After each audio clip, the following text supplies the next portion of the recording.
What up, everybody? Welcome to Vision Over Sense. This is episode 4. It's your boy Derek Rimson, known as D Rim, producer, songwriter, and I'd like to thank you guys again for tuning in, watching all the episodes so far.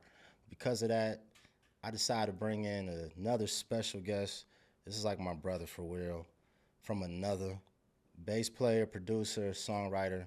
He just got off tour with arguably, if not the greatest boy group, male group of all time. Boyz II Men. He also has a new single out right now on all streaming platforms called Christmas Time Is Here. I need y'all to give it up for my brother, Mr. Lloyd L.A. Anderson. Appreciate you, man. What's up, my guy? Doing good, bro. How you feeling? Chilling, man. For sure. Hey, man, I know we got a few things to talk about, but before we get started, I just want to, because I didn't tell you this, but I just want to tell you thank you. There's one reason why I brought you here. I want to tell you thank you because you was one of the really the only person that told me to stick it out. We live here in Las Vegas, by the way. Yeah. You was telling me to just be patient. When I first moved out here, bro, I was like, I don't know if I could do this, dog. It's too much. I wasn't working. I wasn't DJing. At the time we was doing, this was like after COVID, so we was like on social media. Yep. And I was getting frustrated, dog. I was like, So I I'm ain't outta deep. here. Yeah, I'm like, why the hell am I here? I'm ready to go back to Jersey. You was like, Yep. I think it was at Blue Martini. Yep, it was. And he was like, nah, man, just be patient, man. And a year later, I'm on the Blue Martini stage. Yep. So I appreciate you, dog. And Yeah, also, man, man. I'm proud of you What's too, up? man. Appreciate You it, bro. doing your thing, man. You got endorsement deals. You just came off tour with Boyz II Men. Yeah, man. You got music out right now. But before, just to get into that, man, you just got off tour. So tell me about how that tour went, man. It was amazing. Just seeing people overseas and the fans, they love Boyz II Men. They love our music. So like even before we got on stage, we had Drew Hill up there. We had Cisco doing his own solo set. We had who else we had? We had Joe performing. We also had Tony Braxton. So they love American music. So Man. we sold out just about every arena, about 14,000 people. So it was just a sea of people everywhere, just singing our music. So I love it. Man. So how did you get the gig? Like, what was, Honestly, came from the same thing I told you. Yeah. It kind of came from experience, just sticking it out and just meeting the right people, continuing to keep throwing my name out there, going to different jam sessions, going to different gigs, and just like, hey, I'm here. I'm in the city. You got anything for me? And the opportunity just came, and I stayed ready.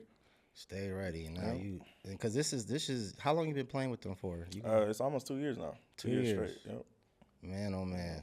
So out of all the because you basically been all around the world. If you had to pick one country that you say that you've been to that you're like, okay, this is absolutely nuts. Like, which one would you say was the best spot that you've been to during the tour? During the tour, I'd probably say London. I like London. London? It's rainy a lot, but it's a good time. You always go out and hang out. They got the Chinatown. I like to go there and eat a lot, get some good shopping in. If you like shows like Broadway and stuff like that, they got a lot of good shows out there. They got Harry Potter right now, and there's a few other shows. But it's always good to just visit. I like to go and see everything when I'm out of the country. Just see some things I've never seen before. And the funny thing is, he's actually the reason why I have a passport now. That's another Go story. get your passport if you Yeah, don't have it. that's another story in itself because I could say you actually hooked me up with a gig when my passport came late, but that's when I was in a rush, like, okay, now it's time to get my passport. Yeah. My grandfather was like, you need to get your passport Yeah. because you never know, you might get a call. And then out of nowhere, he was like, hey, man, there's an opportunity for you to go to Qatar. Yeah. And I didn't have my passport at the time, but I have it now. Yeah. So that was a lesson learned, everybody. Man. Like you said, get your passport because you don't know what other opportunities is going to be in front of you. Funny But story, I learned that in 2014. So I was supposed to be on a cruise ship for 4 months. Yeah. And they was like, man, you know all the music, like everybody's cool with you. He's like, okay, cool. We leave on Monday. You got your passport ready? I'm like, passport? He's like, yeah, you gotta have a passport. You going overseas? I'm like, I was only 22 years old, so I didn't know any better. But Yeah. that taught me just have that passport ready. Cause I'm like, what I need it for? I'm not going out the country, but you just never know. Yeah. Some opportunities just come up and approach you. You just gotta be ready for it. That's what's up. So I want to talk to you about patience because we just talked about it earlier. How we was going through a time. I know you was going. You told your testimony and I was blessed by it. how it was times in your life where you was like just going through it, waiting for a break to happen. So tell me, like, how did you go through that process? Like, was there anything that you went, anything spiritually that hit you that said, "Hey, I need to take this route"? How did you master patience before your big Um, break? Honestly, I would say it go all the way back to my dad passing in 2011. Yeah, I went through hell, bro. Like for the first 3 years, like I wasn't talking to my mom when that happened. The church that I was playing at fired me, so I didn't want to go to church. wow, Like I didn't have no gigs, so I was just like, bro, I don't even want to do this no more. yeah, And I tried different, start doing drugs, start drinking alcohol, just doing all this stupid stuff. But you get tired of it and you try to find your purpose. So that was really what I did. So I left. I was in Michigan at the time. I left Michigan, went to Memphis. Then I started meeting people at BB King's. They heard me play. I was like, man, why don't you come play? So I started meeting all these other people. And then that's when that passport thing happened. yeah, right. So after that, I ended up getting my passport 2015. I ended up getting on the road, or going on the ship actually. And then I came back, went to New Orleans. Just kind of stayed consistent with just getting my name out there. I wasn't really big with like media and social media and stuff like that. So I would post funny stuff, but as far as if I had to post me playing 10 years ago, it wouldn't happen. You have, Would not happen. yeah, I was not putting myself out there. I didn't care. It's like I don't want nobody to see me. I don't want nobody to judge me. It's like after a while, you just got to get over it. Especially if it's something that you're trying to do. You got to be out there in this industry. So got you. just continue to push myself and be out there. When I got to Memphis, kind of knew my season was up, and came here, and it was kind of the same thing. I was going strong, and COVID happened. It's like, bruh, I know, right? I'm about to go. I've never been in a city where it was the first time I drove down Vegas and it was like, Nobody out there. Like, what? And then we had a locust plague on top of that. So Yeah. it's like, yo, there's nobody here and there's bugs everywhere. Like, what are we doing? Like, is this the end of the world? What's going on? That's when we first talked. I was like, I never thought I would move here and see grasshoppers in a place where there's no grass. Dog. Like that's crazy as heck. So I was gonna ask you too, man. So, cause you said you're from Michigan, Hmm. then you moved to Memphis, then Vegas. So musically, like, cause I'm from Michigan too, Hmm. and then California, Jersey, then I came here. So musically, how did that shape you musically? Like, did you take inspiration from every city and Oh, for sure. put it in one pot, or was it like this one city right here is really what shaped me? Like, is it one city in particular, or I would say, as far as my growth now, Memphis definitely. Because Memphis? when I started in Michigan, I was a kid. So, like, I played drums. I didn't start playing bass until I was 18. Okay. So, from 18 to 21, I started playing bass, but I quit a few times. Like I said, my dad passed, so, like, I kind of was out of it. But when I got to Memphis, that kind of, like, really taught me, like, yo, if you're going to do this, you got to be for real. That's true. So, I met a lot of people. Like Lance Lucas, I remember sometimes I'd get up there and start playing. He'd be like, bro, you ain't got it. All right, hey, I'm like, yo, like. So, and I appreciate those times because now people aren't doing that. And, a lot of people getting away with so much, like, robbery, I feel like, because they haven't gone through those experiences to kind of fail. So Why is that now? 'Cause that's a good thing you said that. I need to ask somebody that's I been feel telling like you. social media, like everybody wants things done quick and fast. So it's Right. like if I can record myself, like even with basketball and stuff, like they only gonna post what they made, like the shots they made, the dunks they made. They ain't gonna show you how many times they missed and all of that stuff. So like That's true.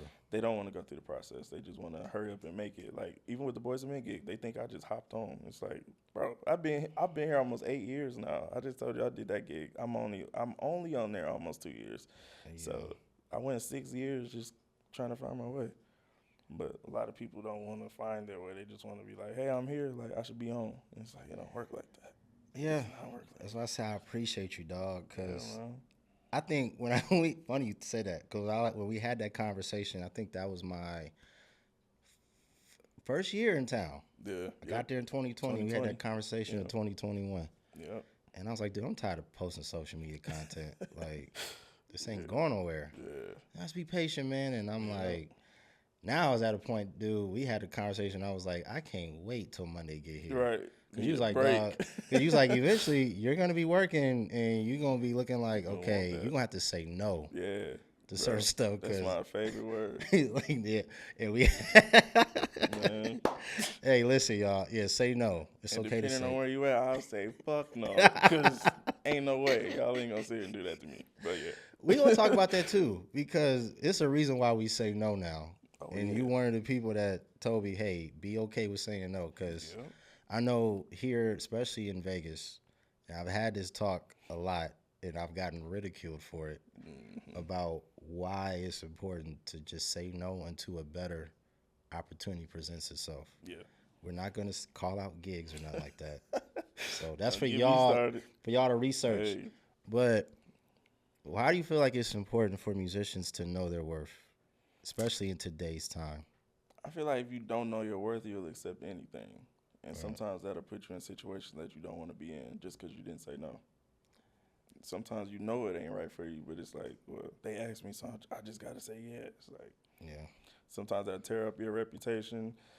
Sometimes it just take your time away. Like time you could have been doing something else productive. You Right. chose that time to go do something with some people that's not about to Yeah. do anything to enhance your life. So I got you. can't Man. just accept anything. That's true. Yeah, Now let's talk about you, because you also DJ. yeah. That's I took about a year off, but yeah, I still do it. that's another thing. This is my brother from another for sure Man, for because sure. you was my first You was the first DJ gig I got Oh when yeah, I was here. yeah, Cause you yeah, called me, you was like, "Hey man, I got 2 gigs for you." yeah. You should have saw how fast I jumped off the damn couch. I was Man. on fucking playing Madden and shit. And he was like, "Hey man, I got 2 gigs for you, man. Yes, sir. I got Cork and Thorn lined up for you, and then you can go to Utah for about Yeah. one day." Shout out to Utah. Shout Man, out to they you. gave me so much work, bro. I couldn't even do it, That's why you was giving it to me. bro. So I learned about the purpose of networking. Like, Yeah. 'cause I think networking used to be overrated. Yeah. I'm like, what's better, networking online or going out? And then it's like the relationships. And Mm-hmm. from that, he was like, hey, man, I got these gigs. And I ended up going to Utah doing a gig. And I didn't have no DJ equipment, y'all. Yeah. This dude was gracious enough for me to borrow his equipment. To after the 3rd time, I was like, okay, I need to buy my own shit. Because eventually he going to be like, dude, it's only about $500, $600, dog. Somebody got my DJ controller right now. They still ain't give it back. I'm glad I ain't that person. I made sure I gave your shit back. For sure, You know what I'm saying? But Yeah, man. I remember I got that call. I was like, yeah, man, but yeah, you DJing, man. Did that inspire you as a musician? Like, It was something I always wanted to do, just didn't really have time. Yeah. And then COVID happened, everybody just sitting still. So right.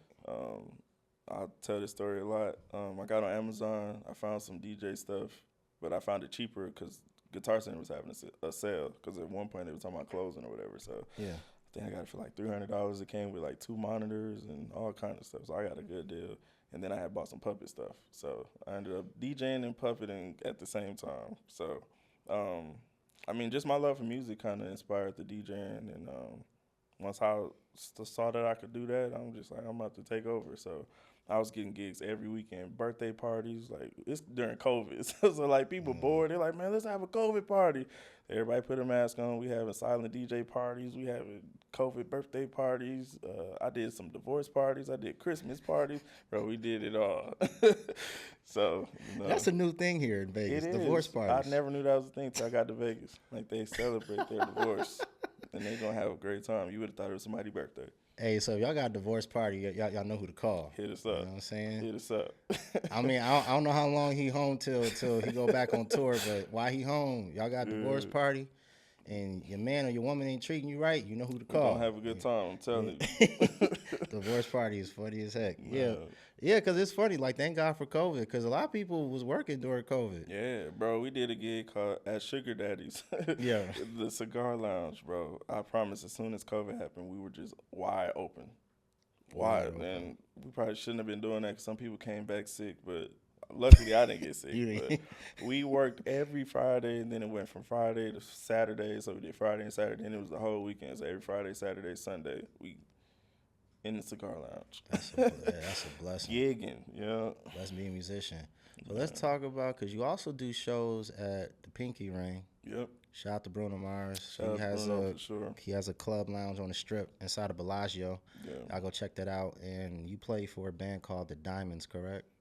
Yep. So it's a few of them. We got the diamonds, the emeralds. What is it? I think now we got the sapphires. Basically all the gems. We just call ourselves the gems. The gems, okay. Yeah. It just changed by the singer. So whoever the singer you. is who's the band. Got you. So how did you get that gig? So shout out to Eric Moore actually. Okay. He called me. He said that somebody had reached out to him about doing a club, and at the time we didn't know the club. We had signed an NDA, and I saw I can't even remember his real name. I think it was like Peter Hernandez. I think that's Bruno's name. So I saw that. I was like, who is that? Who is that? And I still didn't know who it was. And then so when I got there,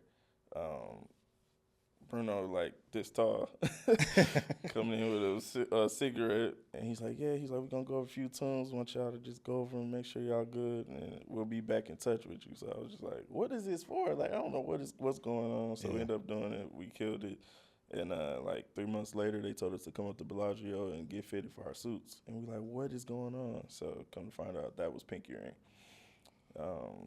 A lot of people that are in our band are from Texas, so they kind of split up with Texas and Vegas, and mashed us together. And, we rock out. Sometimes Bruno comes in there and he'll perform with us on the last set, so we have a good time. That's what's up. I love being there, man. Yeah, So I be it's one coming of my there. favorite clubs. Man, I like every night is popping. Like every night, it don't matter. You come in on a Tuesday, like you gonna get lit and have a good time. And then, cause people be like, "Hey, there's nothing to do in Vegas on a weekday. Go to Pinky Ring. Go to Pinky Ring. It'll never fail. You do just fine on a Tuesday."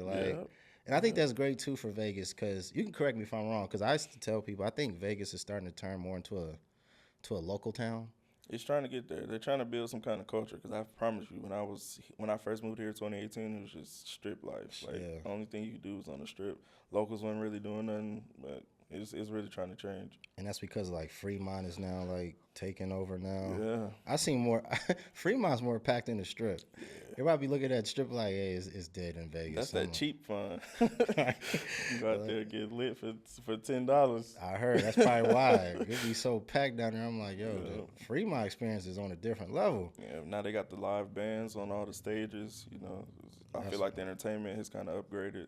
I saw they got Robin Thicke coming this New Year's Eve. Dang, yeah, it's gonna be popping. Yes, they got a lot going on.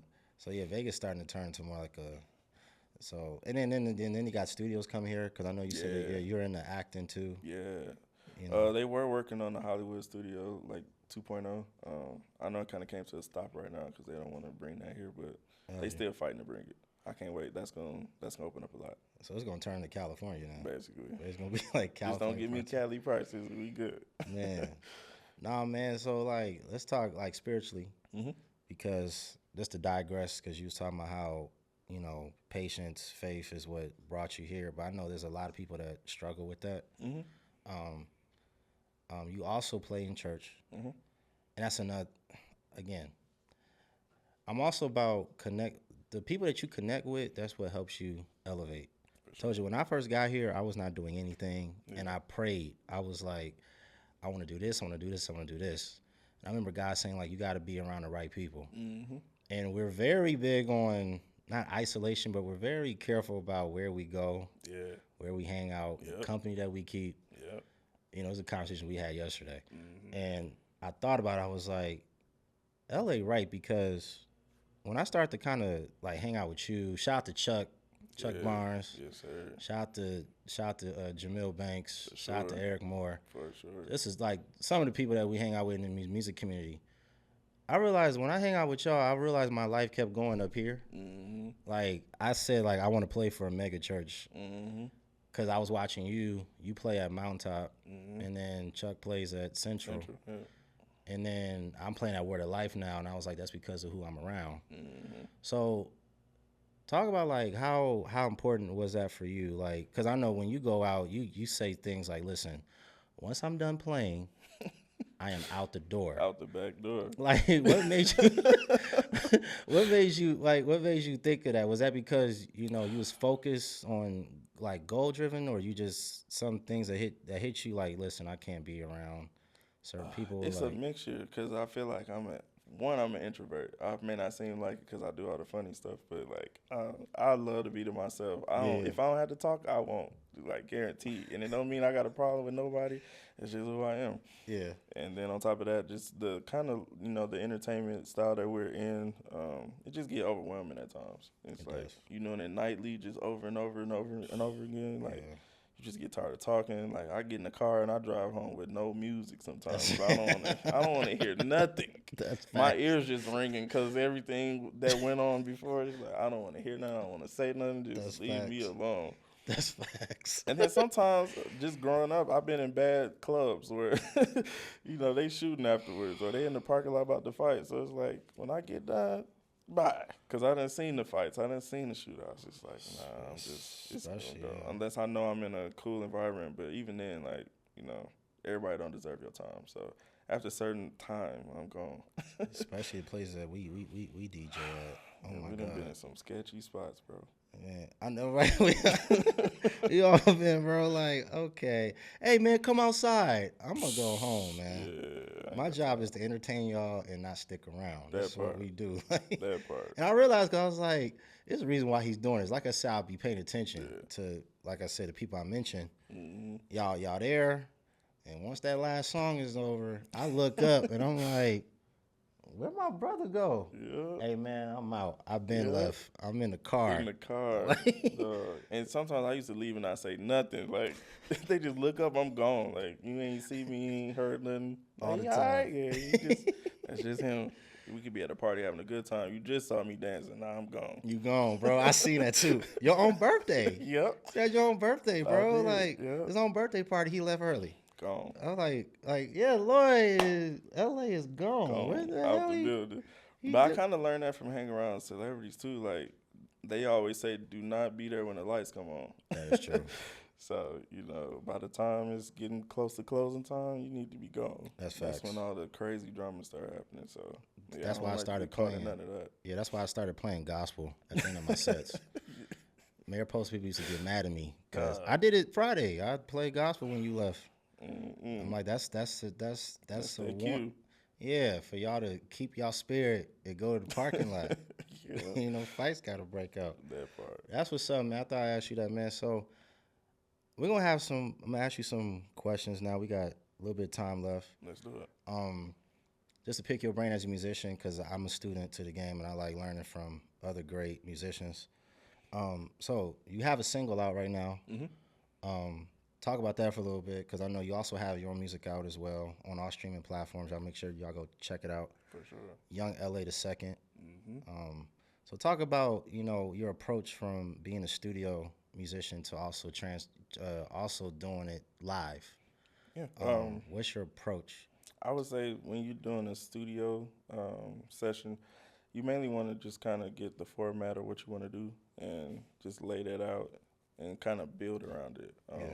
It's not a live performance, so it's like you're not trying to perform in front of anybody or kind of give any entertainment values, but still make the music sound good. So, just whatever would be pleasing to the ear, I would say. Live, you can kind of do more and just kind of, like say, you're entertaining. So at that point, you can do a lot of licks and runs and stuff to make people, ooh, ah, all that good stuff. But in the studio, it's like people want to just hear some good music. So that's really what I'm all about, like some really good, cool, chill music, Yeah, because it's a singles fire. Thank you, bro. I didn't want to do it, but it was a lot of people asking me, like, why haven't you done a Christmas song? And I did do one Christmas song, kind of flopped. I don't want to talk about it, but, you live and you learn. It happens, man. So, this one, Christmas Time is Here. That's one of my favorite songs. I always watched Charlie Brown as a kid growing up for the Christmas shows and stuff like that. So, I'm like, let me put a little spin to it, and, that's what we came up with. Shout out to Armani and Vic Perkins. They played piano and guitar, so they kind of helped beef that up a little bit. That's what's up. Sounds really good. Yeah, real good, man. So speaking of live, right? Mm-hmm. Let's go back to you being on tour, because I need to learn this too as a live musician. Is there a Boyz II Men song, right, that's deceptively simple but challenging to perform live? Have you ever had those moments, or with any other artists outside of Boyz II Men that you? I feel like that's on a lot of songs. Like the easiest songs are the ones that you think about the most and that are like complicated because you're overthinking it because it's so simple. It's like it's got to be more to it, but it's really not. When I first got on the gig, it was a lot of songs that I used to overthink, especially playing key bass on a lot of songs. So I don't really have to play key bass. So it's like, they're like, you don't have to do all that. Like, just slide down there and play this. And I'm just like, you know what? It is simple. Like, we're in C. Like, just play the notes in C and you're good. Yeah. So, just kind of coming off of that and just relaxing and doing what the job entails.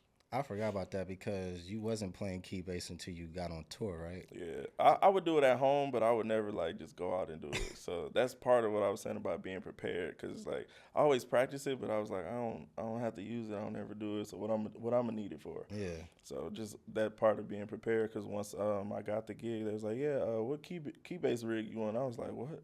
Like I gotta have a rig. They was like, yeah, like what do you want? Like what do you want to play on? So I had to research all of that, what I wanted to use, and what songs I was gonna pick for the different sounds, and so, that was part of my preparation for getting the gig.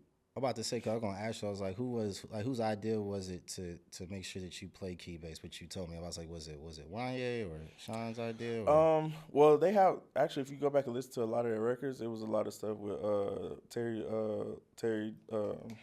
Was it Terry Lewis? Terry Lewis, yeah, Jimmy, and Jimmy Jam. So it was a lot of stuff that they did on key bass. So they wanted those exact things. Translated. Yeah, so it was all of them. They was like, we want to hear that. If not, bye. So I understand. You just got to do what the job tells you to do. So. And then I learned too, like it's also a technical, because I forgot who the bass player. You probably got to tell me. I remember he was playing for Neo's bass player. Yeah, that's Justin Rain. Shout out to Justin. Shout out to Justin. Dog. Bad boy, yeah. Yes, sir. I remember he was playing bass, and then I think it must have went out. Yeah. And he had to switch to key bass. Yep. And it sounded like nothing changed. Flawless. I was like, what the heck just happened? Bro. And that's so crazy because right before that happened, he was like, man, he's like, you sound, because he had heard me do, we had a show in Vegas, and afterwards all of them came to Pinky Ring. So he was like, man, he was like, how you doing on key bass? I was like, I'm getting better. He's like, cool. He's like, keep it up because you just never know. And literally that next week was when that happened. Wow. So I was like, yo, like. Because he didn't panic. No. Like, because we talked about this too, about earrings going out, mixers failing. Yep. And it was like I said, at my church, I'm learning that too, how to be more professional. Because I told you, I'm in a cage. Yeah. So when my ears go out, you screwed. I'm in panic mode, dude. But I got to know people are looking at me because I'm on a platform. So I got to act like, and just try to get to the talk back and be like, hey, my ears are out. Instead of me being like, what the right, exactly. Yo, right. What the, I can't wait. Like, so I try to, but I learned that I'm like, the not panicking was like, it was inspiring for me. So I'm like, you ever had those moments where? Oh, yeah. That happened to me while we were in Europe. What happened before? Yeah, so my my battery died in the middle of me playing, so I had to go straight to key bass. But like I said, once you prepare yourself, those moments are easy. Like you're already prepared for it. You know what's going to happen. And even when you don't know what's going to happen, you're prepared for it. So when it went down, I was like, all right, y'all got to fix this. So I just put it on the stand, and I'm playing key bass. So, that's what's up, man. Yeah, that's man. what's up. So if you had to pick between playing the actual bass and playing key bass, which one would you pick? I'm actually having a lot of fun playing key bass. So sometimes I'm playing key bass too much now. They're like, hey, just play regular bass. I'm like, do I have to? Like, man, come on. Yeah, but man. I get it. So I got you. I do like it. Yeah, so question, so which song on the tour because your group got a lot of hits, man. Yeah. If you had to pick one song that you just, because I went to Mariah Carey's Christmas show, and every song that she did, everybody knew word for word. Yeah. But it was one song that they knew, and that when that We Belong Together came on, they went ballistic. Yeah. So what song on the tour do y'all do that you just know the crowd's just gonna go completely, like they just go completely crazy on? So it's funny you mentioned Mariah Carey. So our song, I would say, because we go through a lot of different moments in the show. Yeah. So we always do "It's So Hard to Say Goodbye." Yeah. And a lot of people like that song for either people passing away or some people actually did it I found out for their graduation. So That kind of dates people's age that did that, but you know. Got you. But right after that song would be One Sweet Day, and that's what Mariah Carey. So once they get done with that song, we just go right into it, just a doom, and then the song come on, Yeah. everybody, oh my God, they just go crazy. That's what's I'd be up. seeing a lot of people crying and like in tears, like and they singing. It's crazy, Oh, bro. wow. It's crazy to see. Man, So crazy to see. But that would probably be the number one, I feel like. that's dope. So, question: as a bass player, what's the biggest mistake you feel like bass players make when playing slow R&B ballads? I would say two. One would be overplaying because I understand that it can get boring. Sometimes slow songs are boring. It's not a lot of notes to play, but it's for a reason. So just play what the song does. Yeah. And I would say the other one, the mistake is just not learning the song. There's a lot of people that don't learn the music the way it should be. So it's like, oh, I think it go this way. I think it go this way. I'm gonna try this way, and it's like that ain't what we rehearsed, or that ain't what that's not what the song is doing. So you kind of just faking your way through it. So I feel like those are the two biggest issues when it comes to that. Is that the problem? Because that the problem with musicians that play by ear? Yeah, big problem. Because everybody listens differently. I say for one, but if you're not studying, that's gonna mess you up. And I feel like it's a lot of people that don't get certain gigs just because they don't prep themselves. They don't learn the music properly. They're not listening. They just want to play what sounds good or what feels good to them. And, To them, right? you know, it's only feeling good to you. And we're in a band, so it's like we got to work together. And that goes to, I don't know if you heard C-Dub. Mm-hmm. He made a post, right? And he said there's no such thing as playing by ear, Yeah. but playing by muscle memory or theory. Mm-hmm. So that's really, so you feel like, do you feel like that, well, twofold question. Do you feel like that's what stops a lot of musicians from getting the big gigs too, because they don't know how to use muscle memory or play by theory, which is I do. really, It's a lot of people that I've even played with that don't know the number system, and it's like that's kind of basic when it comes to knowing music, just what notes are in the key of the song. So yeah. if you don't know that, you kind of going out there blind because you don't have the map technically to where to go. Yeah. So even if you don't know the song, like you could, if it was a song that we were going over with that I didn't know and you knew and you just told me the numbers, like you would be able to teach me the song right there on the spot. But if you don't know your numbers or your notes, so it's like you just kind of feeling your way through, you screwed. Yeah. And I'm telling you, it's three people for me when I moved here. You, Chuck Barnes, and shout out to Joe Piggy.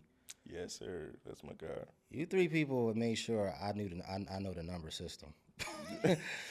Because at my church, I called out numbers before. They was like, "How do you know that? You playing drums?" I was like, "I still gotta know." Still got it. Because depending on what number you call, it depends on how I strike a cymbal. Yeah.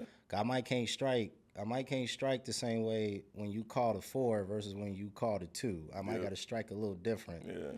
And then Joe picked up. Joe was like, "Yeah, man, you know how to accent different on certain number calls, like." Because I played it with you and Chuck. Mm-hmm. How y'all arrange is crazy. I remember we did that Aretha show. And I text you in that Aretha show. I was like, yo, the way y'all arrange is, he was like, hey, man, we've been playing together for about 10 plus years already. This same brain. It's crazy. Man, so I'm going to ask you this because I play drums. Mm-hmm. I produce key bass, but I don't play it live. I'm getting there. For sure.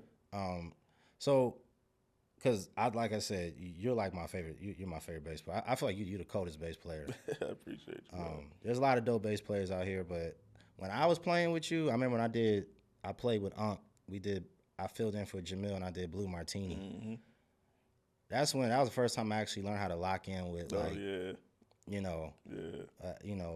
Them days, yeah, and I learned a lot because I'm like, but then I also want to ask too because I'm like, locking with a bass player is it's like a marriage. Yeah. Pause. Yeah, right. But it's like, it's like what you play is like, I know what to play based on what I'm listening to.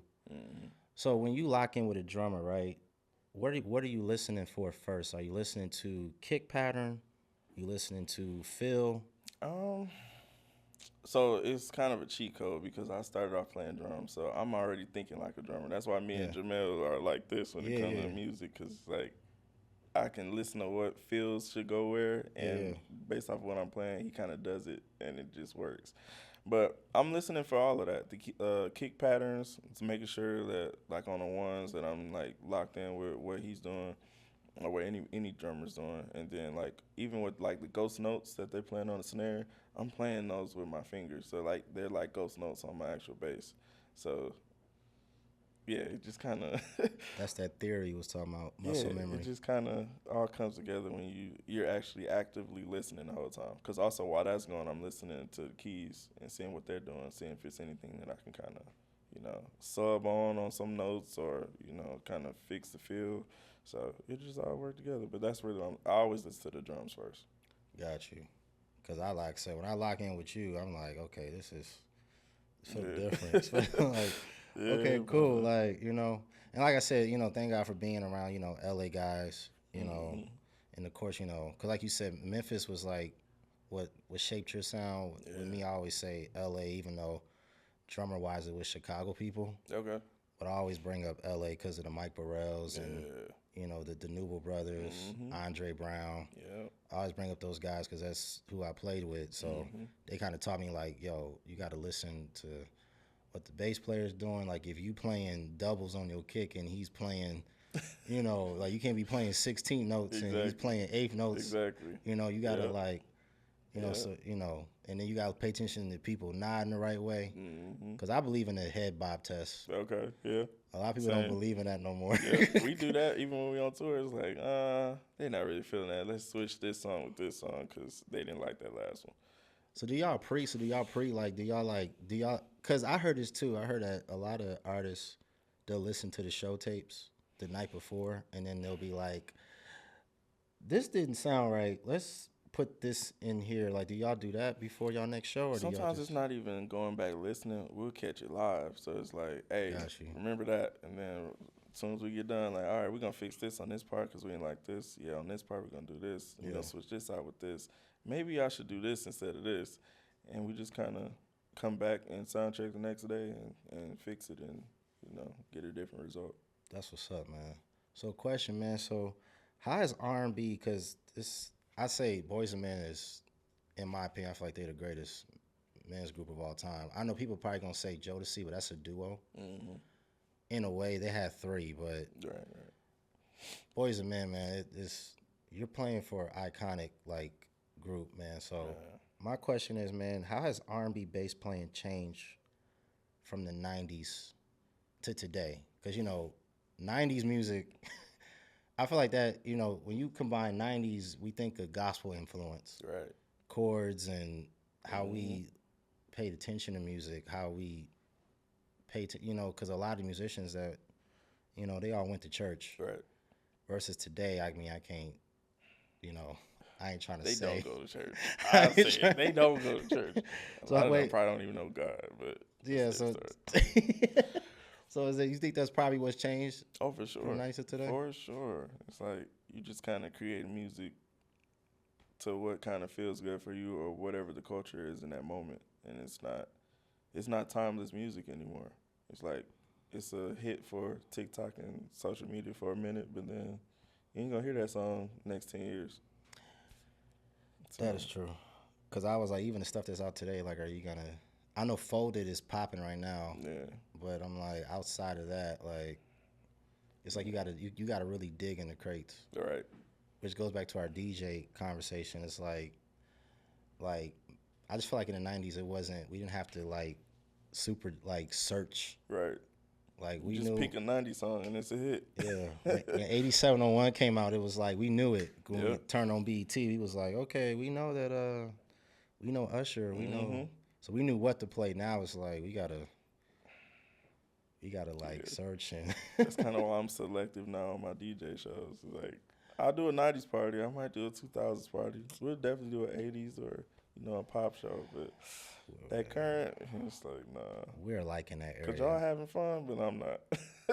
We're like in that area. Yeah. Cause that's why I'm at the rink.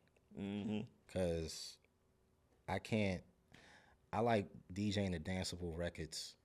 Even the West Coast stuff today, like I feel like you can dance to it. Yeah. But that's why I said Friday when they was like, "Yeah, what night you want to do a Mariposa?" Friday night, Right. because I know from '80s to '90s era, I got y'all for 3 good hours. But once Exactly. we hit them 2020s, if it ain't Cali music, Yeah. like I be getting a You headache. digging. Yeah. Yeah. I be getting a headache, man. But that's so like that's really what I thought about, especially when I made my decision to like do certain gigs. That's why I loved about Pinky Ring. Mm-hmm. When you told me about Pinky Ring, because when I went there, I'm like, this is more my vibe Yeah. because everything is danceable. Exactly. Is that what they They don't want you to demanded? sit down. Yeah, but Yeah. is that what they demanded when they picked the DJs too? Yeah. They don't want you to sit down. They want everything to just keep flowing. That's why like even with our sets, like we don't stop. So the whole 30 minutes we're like playing. So it's segueing into each song, whether it was slow or fast, like they wanted to keep going. They feel like if you sit down, you lost the crowd. So they don't want anybody sitting down. Man, And I feel like that's how it used to be back in the day. And that's kind of what Bruno wanted to get to, just kind of get back to those Get old back to school vibes. That's why you can't have your phones out recording. You have that Yeah. phone out, they putting you out. I forgot about that. It was a couple times I went, bro. And like had her phone out. They were like, they would catch it so fast though. Yeah. It would be like packed in there. Yep. And they could spot if you got a phone in a matter of crazy. 3 or 4 You seconds. see a laser pointed at you, they come to get you, you out. Hey, put your phone down. Yeah. Yo, man, I remember I went a couple times. I was like, yo, they was quick with it. Yeah. But I like that though, like, cause I was telling another artist that I interviewed that I feel like they're trying to push black music off the strip, Mm-hmm. and I feel like Bruno is like the one that's kind of saying, no, Yeah. keep it here. Yeah. So do you feel like that's the reason why they're trying to take black music off the strip because it's not danceable, or? I don't think it's. I just really feel like, to be honest, they're just kind of intimidated. That kind of happened with us with Uncle and Nephews. We were supposed to do a New Year's Eve gig last year, Mm-hmm. and we were booked for the gig and everything. And then they saw the video and it was like, nah. It was like, it's too many black people on stage. I said, too many black people on stage. Like, who says that? And then the band they replaced us with was all white, and they had one Mexican guy playing the percussion. And what kind of music was they playing? Pop. So they're intent. That's crazy. Yeah. But Bruno is not. Yeah. That's why people be saying like, man, Bruno is appropriating. He the only one that cares about us. Yeah. Like, cause every time I go there, I'm like, dude, we've talked about one DJ. His name is Hawks, right? Mm-hmm. Hoss, yeah. He's a white guy. This dude was playing Just Friends by Music Soul Child to open up his set.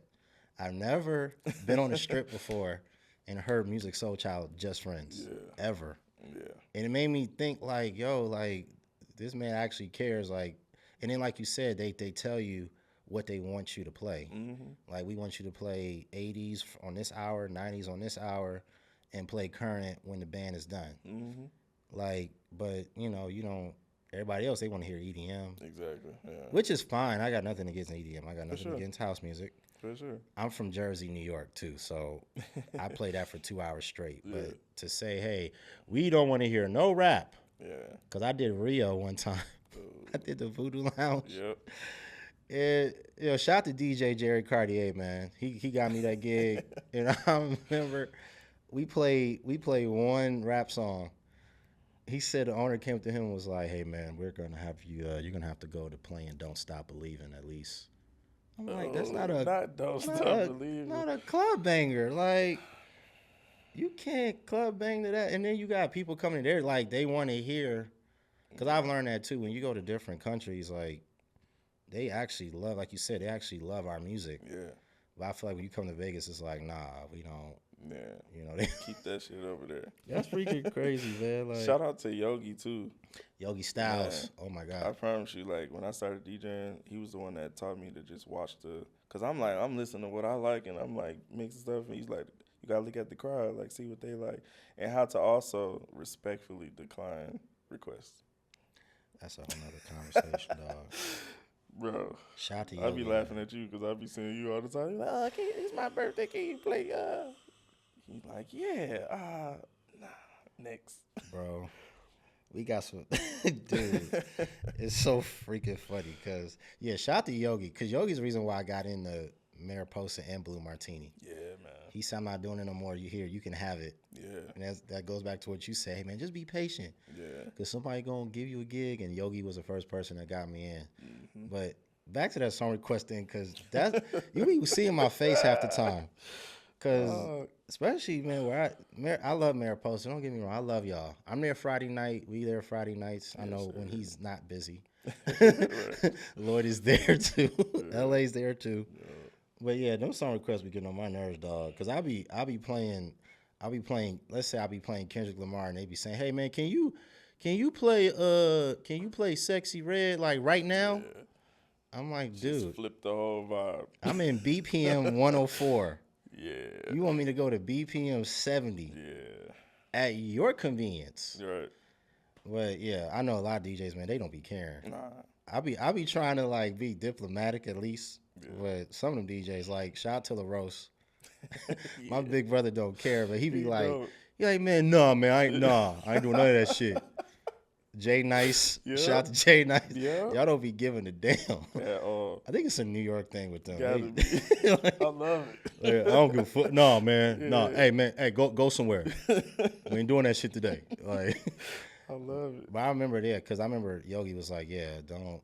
I remember one time we was at Blue Martini and he had me come on the stage, and some girl gave him a note for a song request. Mm. He looked at it, looked at me, he ripped that shit up and threw it.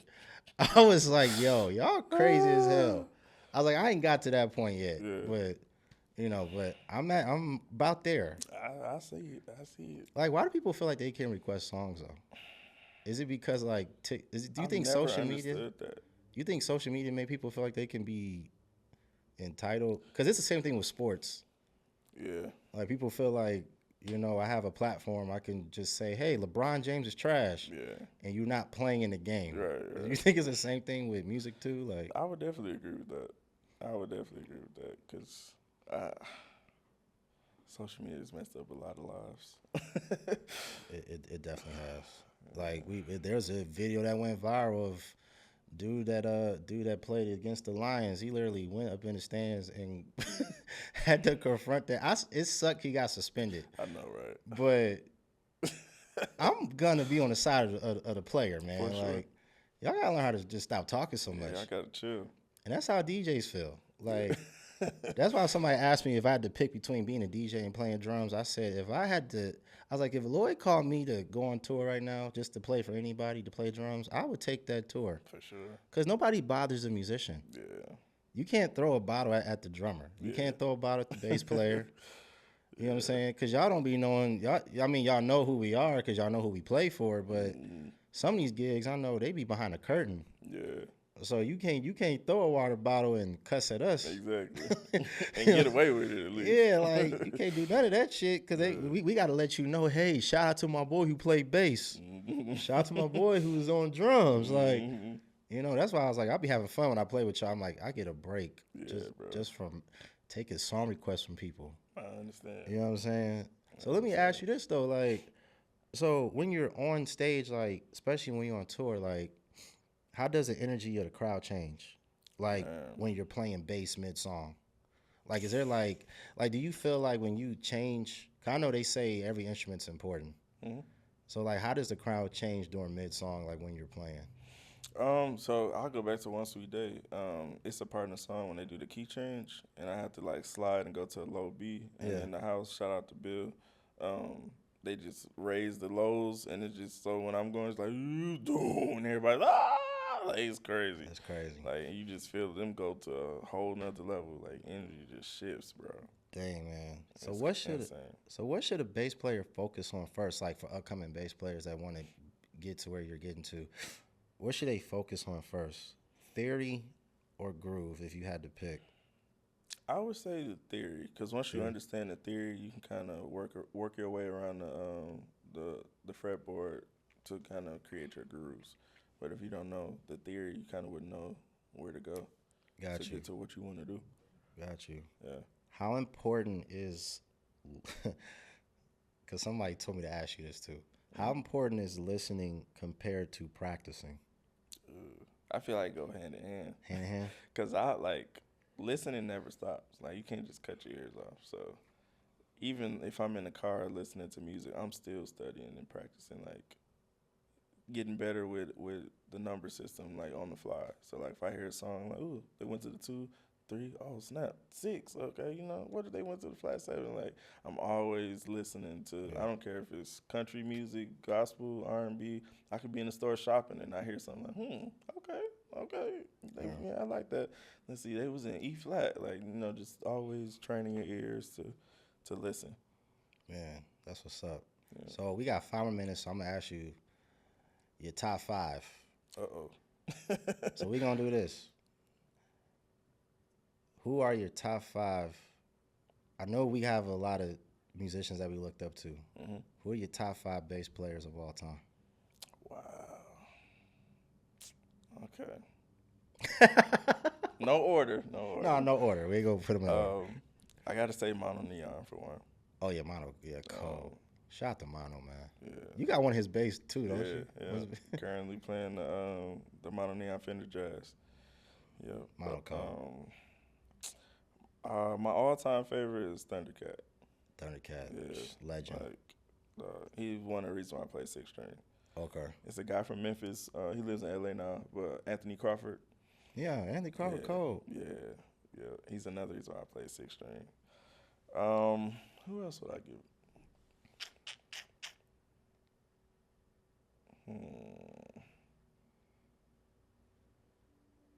That's a good question. You kind of stumped me there. So Because I got so many I can name. You got 2 more. Like, I got to give 2 more. Gotta go Victor Wooten. Oh yeah, you did mention him. Victor Wooten. I got to meet him. That's one of like the most humble guys I've ever met in my life. I didn't know he was that short either. Like he's super short. It's a lot of short, Super short. There's a lot of short superstars in the world. Bruno is one of them. Yeah. But he's so humble. Like, yeah, and he'll have a conversation with you like you've known him for years. Like he's that humble. That's what's up. And if I had to get last, I'd probably go Jocko, man. Oh yeah, Like way before his time. Yeah. Crazy. That's a legendary 5. Yeah. I know what I'm going to be listening to when we're done with this interview. For sure. Yeah, man. So what are your top 5? What's your top 5 songs of all time that you tell yourself, I want to play bass to this if you had to pick? You know what? I don't even know if I have a top 5 on bass songs. I never even thought it. It's like if I like it, I just want to play it. You want to play it? Because even if they don't have a bass line, like I'm playing chords on bass to like fill up what the keys are doing. So it's like I don't know, just like top 5 bass on that would be hard. Okay. Yeah, I don't think I could do that one. Well, My bad. No, it's all good. I'll ask you this since we're on that subject. So, who are your top? Cause you basically play for every doggone body under the doggone. Who are your top 5 outside of Boyz II Men? So we're gonna take them off the list because they're in the league of their own. Yeah. Your other 5 artists, your other top 5 artists that you say like these are my favorite 5. Like whenever they do a show, I'm looking forward to doing this show. Like, who are your top 5 artists outside? Like as far as me playing or just listening? As far as you playing. I would say, well, I kind of want to give like who I want to play for. Oh, you want to play for? Okay, Yeah, let's do that too. It's a few of them that I want to get to before they pass away or like just leave there. Cool. Ozzy Brothers for one. Oh yeah, dude. Dog. We talk about them all the time. Ozzy Brothers for sure. I gotta get on one of them shows. I would love you to play alongside Calvin Rogers. Dog. Yo, I'd be front row center to that doggone show. I got to. If you ever get that call, I'm going to one of them shows. I could pass away right after the show. After that, like I'm complete. I'm good. You and Calvin Rogers and Ozzy Brothers, bro. Legendary. Yeah, bro. Yeah. Legend. Calvin's cool people too. Okay, yeah. I know you know that. Yeah, Chicago people, man. Yeah. Legends. I would go him. Joe Thomas. Joe Thomas, okay. Dog, like that show is amazing. Like when he was on tour with us, I left my dressing room just to watch them every night. Like it was amazing. Like real R&B. I'll switch back and go back. So B Slade, that dude is a musical genius, bro. Like if he can't play it, he can sing it, and if he can't sing it, he can play it. He's a musician. But it ain't for much real. he can't sing. So, like, just how he thinks and how he produces music is amazing. Amazing. Yeah. He's a musician for real. Man. Dang. Beast I would say Wu-Tang Clan. I played for them. Yep. It was just amazing to see so many guys come together to put a show together because it's like 11 of them. So like just all of their schedules and everything just to bring everybody together just to make a run happen. It's pretty insane. But when they come together, it's like they've been doing it for so many years. It's just like clockwork. Yeah, it's crazy to see. Yeah. I had to do one more. Let me see. I actually want to do another gig with what's his name? I can't even think of his name right now. What is his name? He's an R&B singer. I can't even think of his name. Case. Oh yeah. I did get Case is funny, bro. Like off stage, Case is hilarious, but just on stage, like it's so many hits that he has that people don't even think about. Like it kind of puts me in the same frame with Joe. But that's real R&B music, bro. R&B music, man. So before we go because we're gonna wrap this up. So before we go, I forgot too, man. Well, I didn't forget. I remember. You MD'd B Slade's show out here. Mm-hmm. Tell me about your experience as an MD, because crazy thing is I played at your church for a time and you MD'd, and I was happy that you MD'd. I was like, yeah, this is dope. Yeah. Tell me about your experience as an MD. Like, what's the difference between being an MD versus just playing on stage? Like, what do you prepare for? Because, I listen to, Rex, and shout out to, what's the guy name? What's the dude's name? Plays with Justin Timberlake and all those guys. Bass player. Ooh, I know you're talking about too. Adam Blackstone. Yeah, Adam. So how do you prepare as an MD? Like, what goes into it? Man, you're responsible for a lot. So sometimes I don't like the responsibility just because I could just come in and just do what I'm supposed to do and I could leave. But being the MD, you're in charge of that whole crew. Being there early, being on time, make sure everything's set up. You have to prepare for the music, so you with the artists, making sure that they're comfortable with how the set goes. Make sure the cues are on point, whatever kind of like the teleprompters or whatever, if they need lyrics or anything, making sure everything is just set. So you're prepping about 2 or 3 hours a day, just trying to get all of that together before it's showtime. Got you. So it's a lot, but I enjoy it. I had a great time. We're actually looking to do some more stuff in 2026.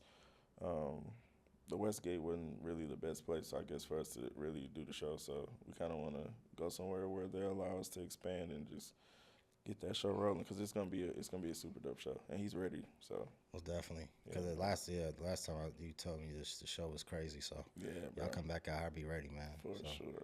But yeah, man, I appreciate you for coming on the pod, man. Thank you for having me. This is my brother, yes, Mr. Lloyd L.A. Anderson. Appreciate and you. We also got to bring Uncle on the show too. Yeah, we got to do that. We got to bring Uncle Willie on the show. He's itching to come out. Yeah, sure. I know he fired me, but we right. I gotta have a conversation with him about why I'm fired. But we're gonna But other than that, man, shout out to my brother. This is my brother for real. From another. Sir. That's facts. L.A., y'all make sure y'all go check out his new music. Christmas Time is Here. It's out on all streaming platforms. I need y'all to download it, stream it on whatever you prefer. Spotify, Apple Music, Tidal. It's out everywhere. Mm-hmm. Y'all reach out to him, man. He's going to be on the road. You home for a while, but not that long. Not that long. He'll be back on the road. Check him out, Pinky Ring. I know Mariposa, other spots out here.